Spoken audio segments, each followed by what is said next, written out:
The Principles of New Thought, Chapter 1, The Nature of God. Quote, I am God, and there is none else. End quote. Isaiah 45:22. Quote, God is love, and there is nothing in existence but God and his self-expression. End quote. Emmett Fox, Treatment on Divine Love.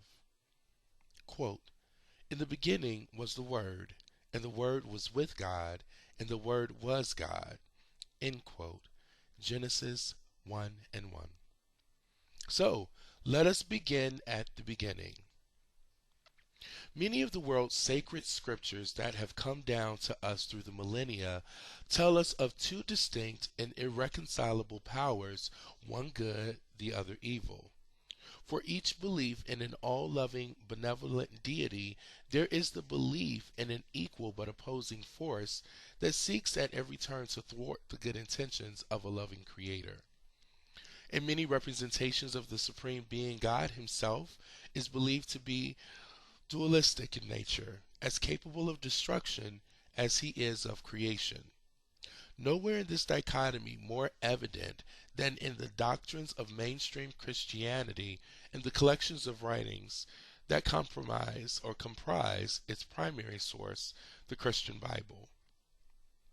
In the book of the Old Testament and the main denominations of Christianity,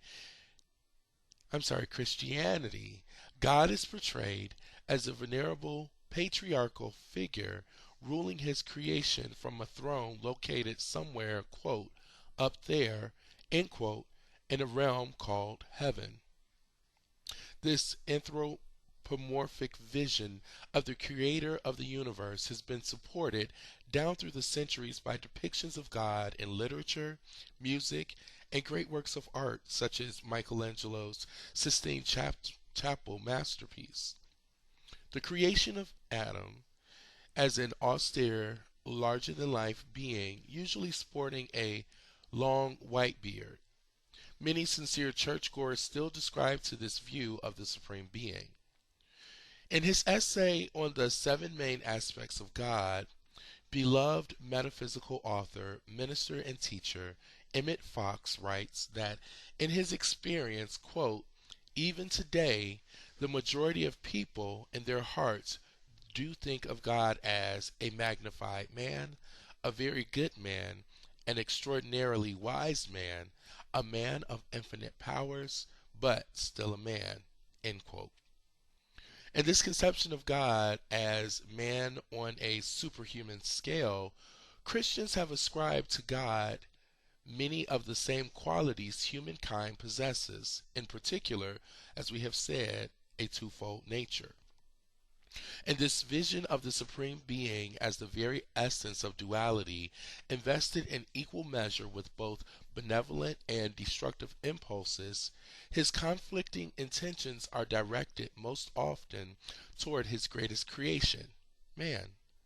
An austere father figure God is not only somewhat unresponsive to his most celebrated creation, humankind, he is upon occasion punitive, particularly if it is determined that man has been disobedient. Because God acts randomly rather than according to law, he is seen as playing favorites. Therefore, like an autocratic ruler, he must be endlessly placated by his subjects. Elaborate prayers and religious rituals are devised through which man attempts to appease God and assure himself of divine favor. This characterization of God as the anthropomorphized extension of humankind endowed with equal propensities toward good and evil has occurred because, quote, Scripture has been accepted from the standpoint of literal translation instead of being read in the light of spiritual inspiration, end quote. The philosophy of New Thought, often referred to as metaphysical Christianity because we look beyond the literal historical account of creation, and the conception of the Supreme Being as a glorified version of man, presents a more mature understanding of the nature of God. We move, as Dr. Fox puts it, quote, beyond this infantile stage to the truth. End quote. We transcend the depiction of God as an anthropomorphic figure, man on a superhuman scale, and recognize God as spirit, omnipresent, first cause, without beginning and end, permeating all space and what we experience as time. Ernest Holmes, founder of the religious science movement, now known as Centers for Spiritual Living, or CSL, and author of the comprehensive volume The Science of Mind, characterizes God as, quote, the absolute, the unconditioned, the one and only spirit or creative energy which is the cause of all visible things, end quote. Emmett Fox reminds us too that since God is infinite being, we cannot define him because that would be to limit him. We can, however, in our search to understand the true nature of God, gain an excellent working knowledge of him by considering different aspects of his nature. Dr. Fox goes on to enumerate 7 main aspects or attributes of God, which he lists as life, truth, love, intelligence, soul, spirit, and principle. By pondering these exalted qualities in turn, we become acquainted with the nature of God and by indifference of our own nature as sons and daughters of the Most High. Psalms 82:6. Made in his image and likeness. Genesis 1:26. In the New Thought view, then, we deny the existence of a dual-natured deity. We believe that God is not two, but one, and assert that recognizing the indivisible nature of God is the key to understanding who we, as the offspring of God, are. The great 20th century metaphysician Joel Goldsmith writes in Practicing the Presence, how can God be held responsible for the evils or accidents, disasters, and sickness in the light of the message of the Master, which was the healing of the sick, the raising of the dead, the feeding of the hungry, and the overcoming of every kind of disaster? If God tolerates these evils, or is a human parent teaching us a lesson, how can we rise above them and return to the Father's house? From the very beginning of spiritual study, we learn that God is one power, the all power, and not only the all power, but the all good power. The Master said, quote, I am not come to destroy, but to fulfill, end quote. As we look beneath the surface text, we find biblical support for our enlightened understanding of the nature of God as oneness, indivisible, perfect good throughout its pages. Even in the Old Testament, where God is often represented as embodying both positive and negative attributes, we find clear statements about the nature of God as one entity, one being, one presence, one power, one principle, and that principle is pure and absolute good. Quote, I am the Lord, and there is none else. There is no God beside me. End quote. We read in Isaiah 45:5, and in Exodus, we find this affirmation of the indissoluble unity of being in the magnificent words uttered to Moses from the burning bush. I am that I am. Exodus 3:14. As pure and absolute good, indivisible, the power that knows itself, God has no cognizance of anything but good. So we can say with the author of Habakkuk, who recognized the great truth of God as perfect good, quote, Thou art of purer eyes than to behold iniquity, end quote. Habakkuk 1:13. Metaphysicians have always recognized God as the only power and the nature of God as absolute good. Since we know that there is only one presence, one power, one mind, and one law operative in the universe, God the good, omnipotent, all that appears to be evil or a power at work that would oppose God is illusion, the incomplete, imperfect, and distorted assessment of the five human senses. Dr. Fox expresses the nature of God as one perfect, indivisible entity in his meditation entitled, quote, The Presence, end quote, excerpted here. Quote, God is the only real presence. All the rest is but shadow. God is perfect good, and God is the cause only of perfect good. God never sends sickness, trouble, accident, temptation, nor death itself. We bring them upon ourselves by our wrong thinking. God, good, can only cause good.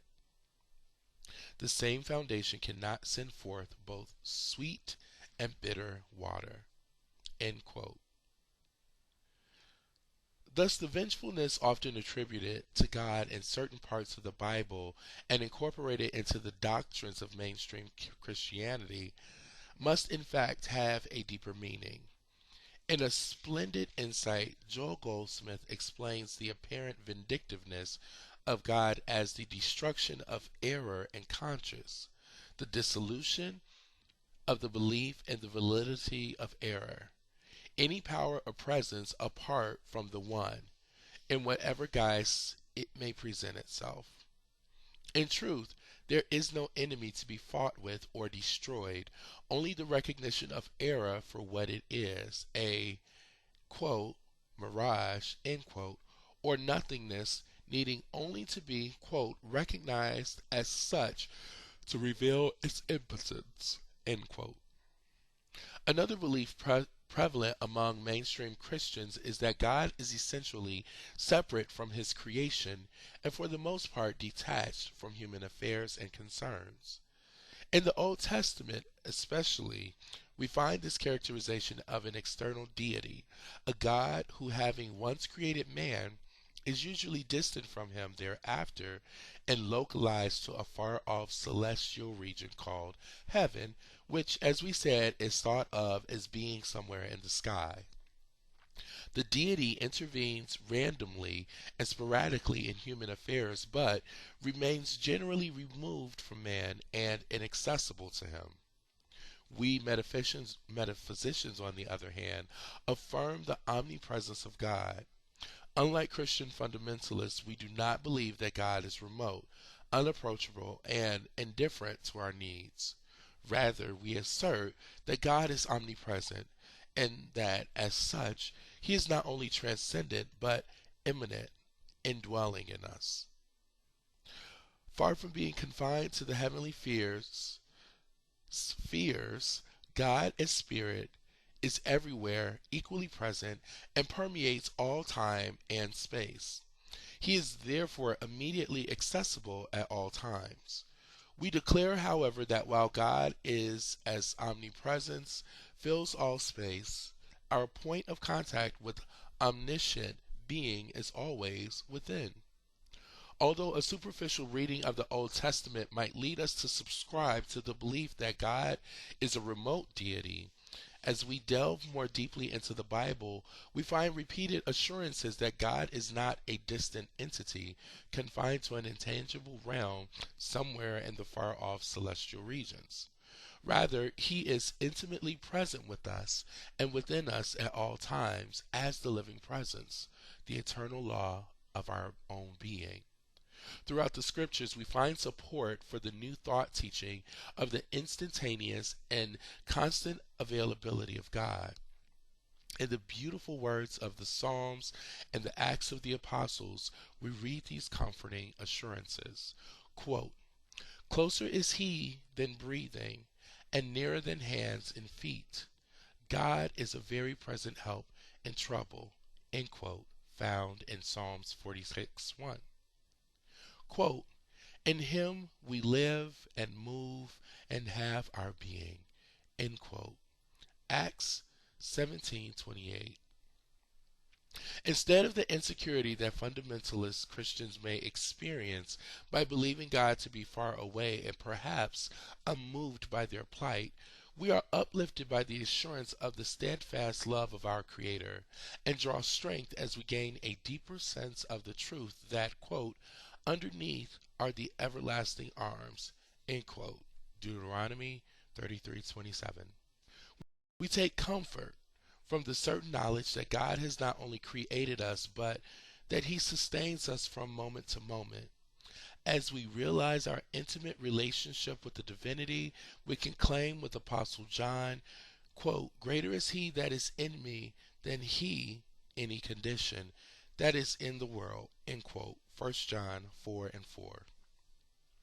Because we do know the truth, that we live and move and have our being in the one presence, we declare that we are fully equipped on the spiritual level to meet and handle any challenge that comes our way. We are victorious in any adverse circumstance simply by consciously knowing and identifying with the tremendous spiritual resources we have at our command right within our own being. This means, however, that we must intentionally and with the expectation of good results take a bold stand against fear and for the outcome we desire to see manifest. One truth statement that is very useful in helping us feel empowered when negative appearances attempt to claim our allegiance is, quote, none of these things move me, end quote. Acts 20:24. Former Unity minister and author Mary Kupperful offers these uplifting words, quote, every time you arise, each time you take the stand of Christ-like dominion, blessings will flow. You will realize a great calm in your mind and heart concerning all false appearances each time you let God work in and through you to bring forth good. You will find all demonic trials hold nothing but gain and promise that all feverish conditions promise nothing but purity and refreshment for the awakening of new spiritual values and material enrichment. End quote.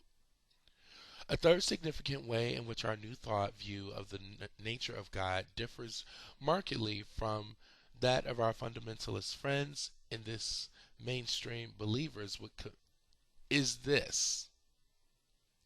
Mainstream believers would convince us that the Supreme Being is unpredictable, inconsistent, or random in its workings, dispensing favors to some while doling out punishment to others.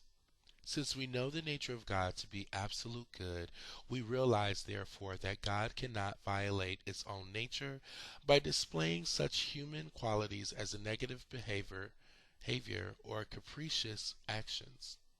In other words, God does not play favorites. This is a universe of order, harmony, and balance based upon eternal spiritual laws we are just beginning to discover and tap into. And these principles are encoded within the very cells and atoms of our being. Through turning within moments of quiet prayer and meditation, we become aware of these laws and are guided to apply them. We discover teachings on the nature of God as universal law throughout the Bible. In the New Testament, we find the metaphysical recognition of God as impersonal law implicit in such statements as Peter's, quote, God is no respecter of persons, end quote, Acts 10:34. And Jesus' words from the Sermon on the Mount, quote, your Father sendeth rain on the just and on the unjust, end quote, Matthew 5:45. Even as early as the Old Testament book of Jeremiah, we find allusions to the great laws that govern our being. Quote, I will put my law in their inward parts, and I will write it in their heart, end quote. Jeremiah 31:33. In New Thought, we understand the word heart to refer to the deeper levels of one's being wherein divinity as subjective intelligence resides.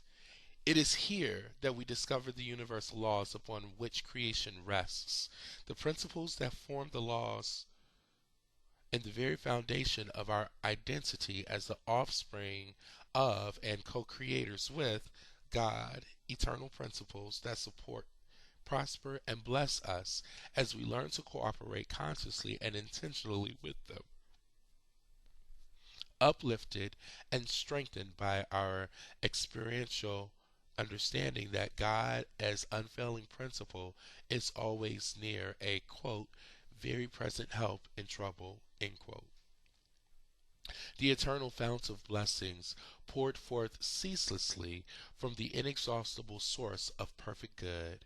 We followers of New Thought derive a deep and unshakable sense of security that is not just threatened by that is not threatened by the exigencies of life. We can claim with Job that even in the midst of every conceivable trial, quote, I know my Redeemer liveth, end quote. Job 19:25.